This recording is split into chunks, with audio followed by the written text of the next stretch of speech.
Hello, my name is Jacqueline Hampson, and I'm one of your academic specialists here at the Telfer School.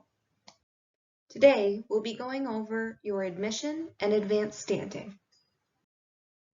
The first important checklist item that's on your list would be to go and review your offer of admission. This document should be accessible to you in your UOZone account under your admission file.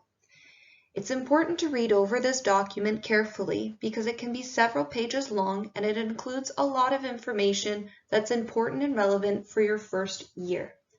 This can include reviewing your average that you have to meet in order to maintain your offer, a list of any prerequisites that you are currently taking that you must complete prior to beginning your studies in the fall, a list of any admission conditions which will appear under the makeup courses. These are MAT, so mathematics, or language requirements that must be completed either prior to your first year or during the first year.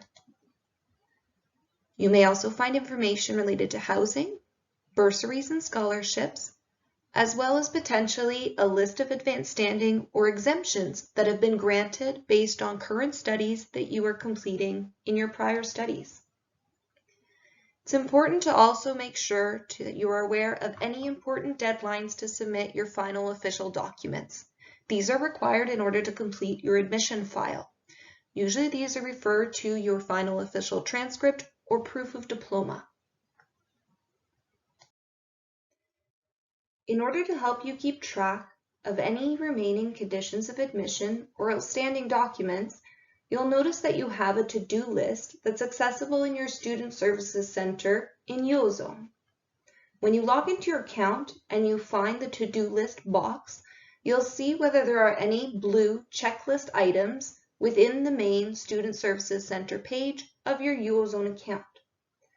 By clicking on these links, you can then see what the checklist item refers to, and generally if there is any specific deadline in order to satisfy the condition or submit the document to the school or the faculty. If you don't see any checklist items in the to-do list, that means that you've satisfied all of your conditions of admission.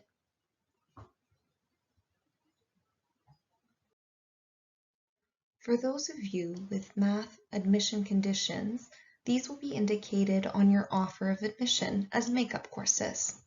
You'll notice that you have a certain course code or course codes that have to be completed within the first year in order to satisfy the condition. For those of you with MAT 1329, this course will be enrolled automatically for you prior to your enrollment. It will replace MAT 1300 in your program sequence, so it's important not to select that course when picking your courses. For those of you with MAT 1318 and MAT 1339 as conditions, I would encourage you to check out the Faculty of Sciences resource page in order to review the options available to you. For those of you with MAT 1339 as a condition, you may want to look up the bridging courses in the drop-down menu within the Sciences webpage in order to see how you can complete this course in the summer. Otherwise, you will have to complete it during your first term of study, and once again, it will be enrolled automatically for you. Please note that if you decide to go ahead with the second option, you cannot take this course at the same time as MAT 1300. This means that MAT 1300 will have to be taken at a later point in your studies. For those of you who have been admitted with advanced standing from previous studies, we encourage you to go and look at the course enrollment, advanced standing, and exemptions video available in this module.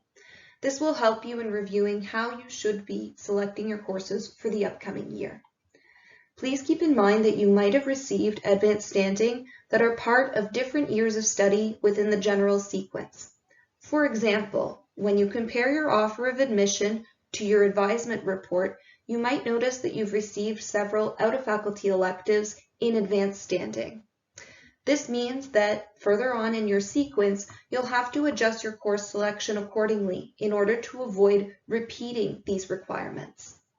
For this reason, we recommend that you compare your advisement report to your offer of admission in order to make sure that you're aware of what you've received. If you've received advanced standing that are finalized, these will be represented in your advisement report with a notation of Q next to the courses. If you've received any exemptions, those are represented with an X.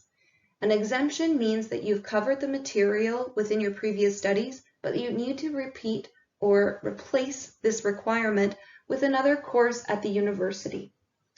If you've received pending advanced standing, these are represented with an AEC in the advisement report.